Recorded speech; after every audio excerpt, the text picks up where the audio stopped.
Hello and welcome to IS Primers. Now in this video we'll be covering upon a very important topic of the Afghanistan problem. I say problem because it really has been a problem.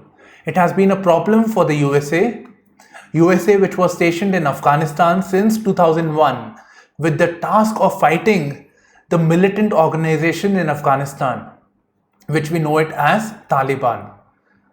So Taliban was the group that was controlling the government of Afghanistan, and USA was able to weaken them, it was able to displace them. Now, it's been 20 years and US has realized that yes, we have weakened them, but then we are bearing a cost of this region which is not worth it. A lot of people are dying, soldiers of the US is dying, a lot of money is being expended on this. So why should we alone do it? Why should it not be the collective responsibility of the world? That was the idea that was presented by Donald Trump, the former president of USA. So ultimately, over the 20 years, the realization has drawn on America that this war is not sustainable, it is not ending anytime, and they decided to withdraw from Afghanistan. So withdrawal meant that Taliban is now without that pressure of US airstrikes and the drone attacks. And it has been able to use it to its advantage by acquiring more and more territories in Afghanistan. So this is a problem. It is a problem for USA, it is a problem for the present government of Afghanistan, it is a problem for the region, it is a problem for the India, it is a problem for China. And I can go on. So in this video, we'll be having a comprehensive analysis on this issue, starting from the historical background to the emergence of the Taliban peace process, that is the withdrawal of troops, the present status of Afghanistan, and lastly, the implications for the region and India. So this video is going to be very helpful for anybody who's preparing for UPSC civil services, for mains answer writing or for prelims. So stay tuned. So starting with the historical background, so everything starts with the Cold War, especially when we talk about the Afghan problem. It is a relic of the Cold War, it is said. See, Afghanistan, as you can see over here, it was a monarchy. Monarchy means the government of the king. Ultimately, people were not very happy with that. So there were some checks on monarchy by the means of constitutional monarchy. Now, people were not happy with constitutional monarchy also. Other countries have democracy, so people were not happy with that. So at this time, there was political instability in Afghanistan and there was a coup that took place. So monarchy was removed. And taking advantage of this, there was a political party which was known as People's Democratic Party of Afghanistan, whose ideology was communism. This emerged into power in Kabul. Now, since this is communism, since we are talking about the Cold War era, it was being supported by USSR, who was the champion of communism. And this is the Cold War era, so USSR was to be countered by the next country, that is USA. And USA countered it indirectly by giving aid and support to various militant factions in Afghanistan, which is known as Afghan Mujahideens. So this led to the Soviet-Afghan War. The PDPA at this moment, even people were not happy with PDPA. So to support them, the Soviet invaded into Afghanistan. So this became a Soviet-Afghan war, right? The parties that were engaged in the war. So this continued for 10 years. And the 10 years, the Soviet soldiers were harassed by the militant factions, that was Afghan Mujahideen. Basically the thing is that the Afghan territory is highly mountainous. So mountainous territories are ideal for guerrilla warfare. So it was easy to ambush soldiers, especially by those who are well aware of the geography of that region. So Soviets also realized that, it's not worth it. A lot of people are dying, a lot of Soviet soldiers, and maybe there will be a huge cost in continuing with the war. So they decided to withdraw troops in 1989. So this ends the Soviet-Afghan War. So next was the Afghan Civil War. Well, the Afghan Civil War, what happened was that the Soviet who had exited, they exited from Afghanistan, they continued to give support to the political party. They continued to give support, outward support. Outward support means finances, guns and ammunition, whatever is needed. Now, ultimately, this group that was backed by the USA was able to gain control, and it destroyed the government which was in Kabul. So there was a fall of Kabul in 1992. So this is how Kabul looked in 1992. Imagine the capital of any country that is being destroyed. So it took a huge toll on life and property. Now, ultimately, the main government had gone away. So there were these various militant organizations or warlords or groups. You can see the names over here, name of the groups. So they saw this as an opportunity to increase the sphere of influence. So to increase the sphere of influence over here. And at this time, a less known group, which is known as the Taliban, this emerged to power. So Taliban, which was backed by Pakistan, Pakistan is quite strategically located. So you can see in the map over here. So it has a lot of resources and power, and it was able to boost up the position of Taliban. So Taliban acquired the control, and by 1996 to 2001, it was Taliban which was actually acquired the most of the territories of Afghanistan.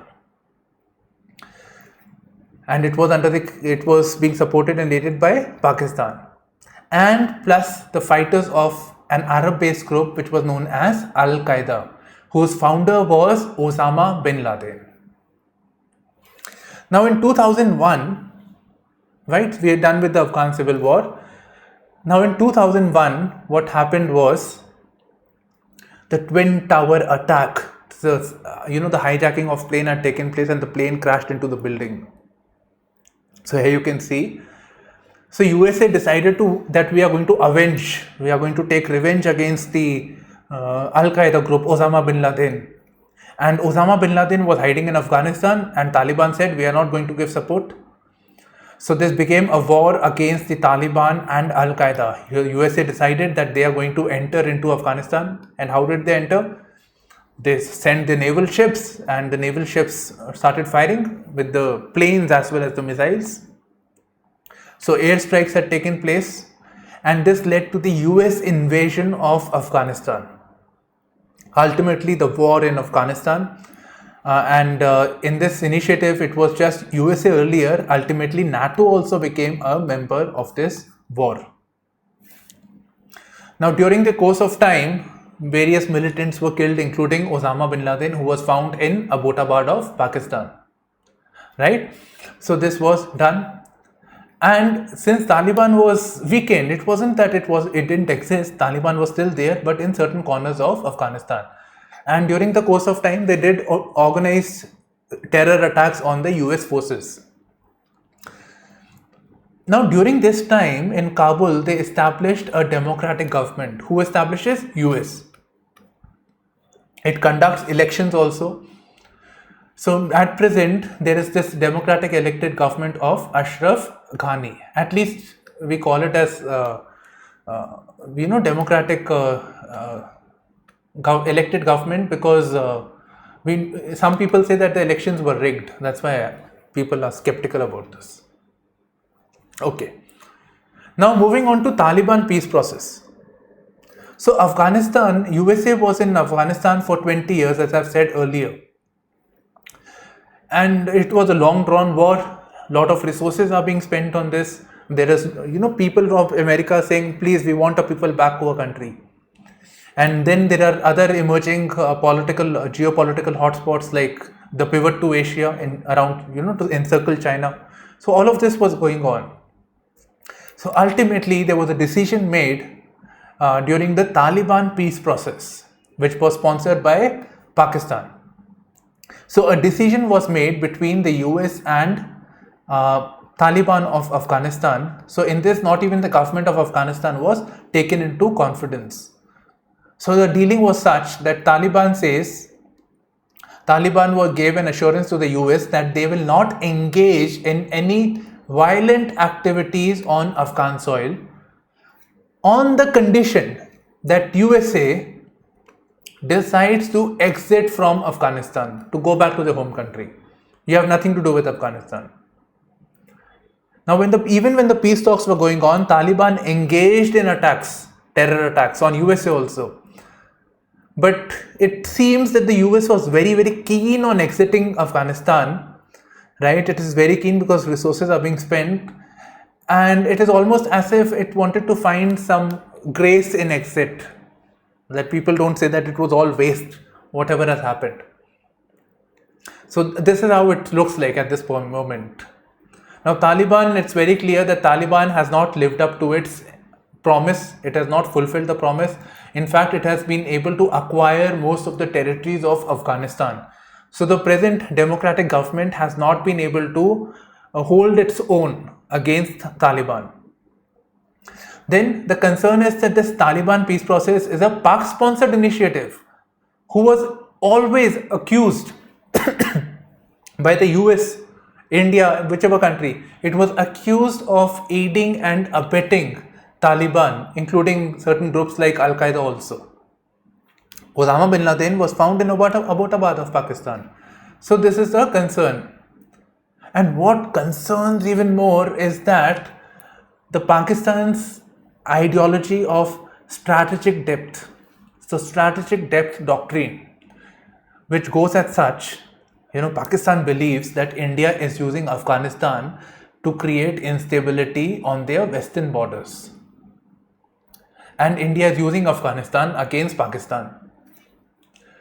So what they want to do is, Pakistan wants to acquire strategic depth. Strategic depth means having its own people in the government, like Taliban. So sponsoring Taliban so that Taliban takes decisions or actions in favor of Pakistan. And everybody knows the obsession of Pakistan against India, right? So this is a major issue over here. Now coming to concerns. So one is the Pakistan's strategic depth, which will undermine India's interest. And talking about India's interest, India has been engaging itself in the reconstruction activities of Afghanistan.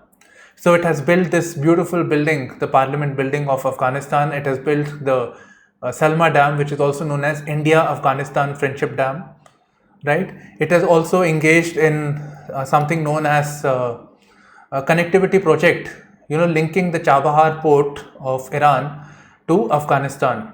And from there on, we can move to the Central Asia.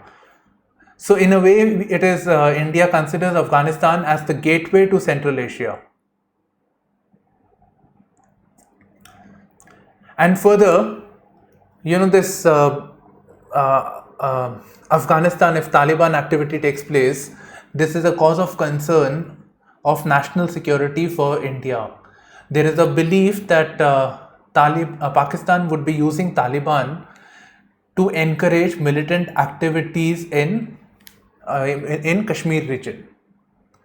Now Taliban says we are not going to use our territories for violence against India, but then Indian engineers, Indian people in Afghanistan have been routinely targeted by the Taliban group. And beyond this, Taliban is nothing but a mercenary group. You give money and do attacks. So this Pakistan can use them in sponsoring attacks against India, especially create instability in Kashmir region like it did in the 1990s. So this is a possibility which needs to be looked into. So this is an article that I have taken up from the print.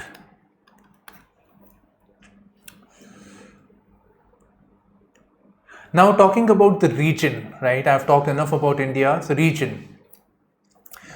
If there is tension in Afghanistan, if there is political instability, this will create problems in Iran, Pakistan sponsored, so I'll exclude Pakistan over here, and the weak, very weak and frail, the Central Asian countries over here.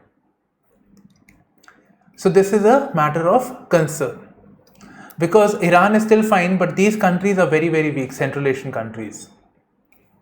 And apart from that, China, for China's case, China's western borders have Muslim population, and there has been separatist movement in this region. So what is happening in Afghanistan may have ripple effects in the West China as well as Central Asian countries. So there may be political instability across this region. So this is a cause of concern. And further, Afghanistan is very strategically located. It actually lies at various connectivity projects that are taken up. In fact, even in the past, it was at the heart of the Silk Route. Silk Route is basically the trade route that the Chinese had deployed, connecting sometimes Kashmir, sometimes beyond this. Right, moving right from the east to the west, connecting Europe. So these projects, initiatives like the Belt and Road Initiative, all of this may be endangered. So this is a serious cause of concern. So this needs to be looked into. Now coming to the future, what future looks like, right? Afghanistan, naturally some developments have taken place, and there is this emergence of the Taliban over here. So one thing could be done is that if US is not doing anything, countries like India can take initiative. India, China and other countries can take initiative and put pressure on Taliban, like forced military action against them. So in this regard, there is a group also, Shanghai Cooperative Organization, right? They have this program known as RATS. So this can be utilized. But the present Afghan government, president over here, he says that this is an internal problem of Afghanistan. So no international country should be engaged in this. So we rule out this option. This is just for your answer writing that I shared. So he says that our government, that is Afghan government, is going to hold its own against the Afghan Taliban. And we are going to win over them. And if we are not able to win, we will try to negotiate with Taliban. So that we will have political settlement with them.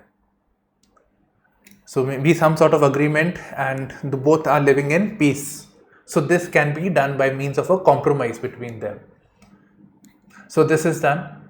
But widely across the world, there is a sentiment that Taliban is going to emerge and displace Afghan government.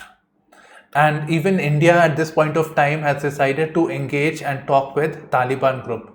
So they have maintained diplomatic relations, unlike that of the stance of the previous government, right from Vajpayee's time. So they believe that this is a militant organization, we don't recognize you. But now they are willing to do that. In fact, even UK has said in this regard. And the present Afghan president, when he says that, yes, I agree that they have won more battles, but we will win the war. Somehow it goes to show that the position of the Afghanistan at this point of time is very, very weak vis-a-vis Taliban. So this is a cause of concern. But you know what? More recently, there was an agreement between US, Afghanistan, Pakistan and Uzbekistan, by which they have decided to focus on a new Quad, a new group over here. So these 4 countries, US, Afghanistan, Pakistan, Uzbekistan, that will focus on regional stability. So somehow it goes to show that it is trying to align the interest of US, Pakistan over here, likewise of the Central Asian country, so that there is stability. Regional connectivity means what? For connectivity to take place, there has to be political stability. So somehow there is a silver lining which shows that the things will not be as bad as it seems at this moment. So this is all I have in this present analysis on Afghanistan problem. And I'm very sure if you watch it till the end, this is going to help you for your civil services preparation or for any exam that is related to this particular topic.